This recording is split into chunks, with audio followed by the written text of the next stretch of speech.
जुहार जी माँ समले आपण मैंने बढ़िया थे मुई भी बढ़िया अच्छा। तो आज मुई बाहरी के मोर ठेला के धरी कर मुहुल कोट क्या का बोले सन आज भाई जी तार जे नाट प्रोग्राम टा थिला आज हवा के जोइसे साला ये दुख का खत्म नहीं होता बे। तो मुई सन्नु ठेला पेला जनता तंता हो पेलिया नु छ देखु छ तो मोर ठेला के ठीक है। तो आमर गाहर माझी मनर देखु छ तो गादी गुड़ी केनता पूरा डेकोरेशन छ ऊपर मंदिर अंता दिसु छ। चलो भाई देखो अब मैं क्या करता हूँ। मंदिर तो है ना बोला बाई मिस्टेक।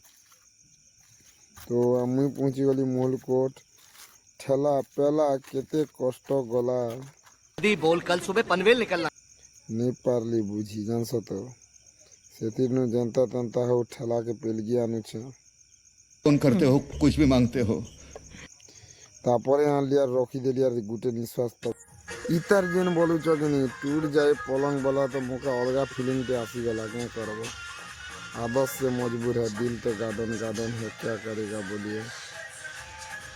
हाय हाय इतना सुकून।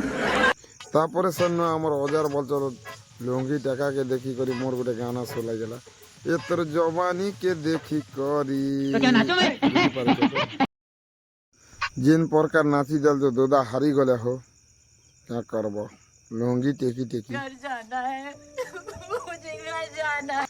तापरे सर मोर सांग मन के काना चढ़ी जैसे जे मो मतारे ओढ़ना देई मो सासु घर चली जीबी देखो तो किन प्रकार डांस होचे जे इनती डांस देखबो बोले एसजे संबलपुरी ब्लॉग के यूट्यूब चैनल के सब्सक्राइब करी नबो इनती वीडियो मस्ती छाणी के काना कोई भी देखो तो फिर आमर हीरो हिरोइन जेन प्रकार ओटा हलो थिसन तांकर गाना के सुनी करे दिल मोर गार्डन गार्डन समुद्र ही जैसी क्या कथा कोई भी यार मुई जान तो चलो ठीक होते फिर गुटे शॉर्ट वीडियो ना भेटमा एंती वीडियो देखबो लाइक कमेंट या ठुकी पका।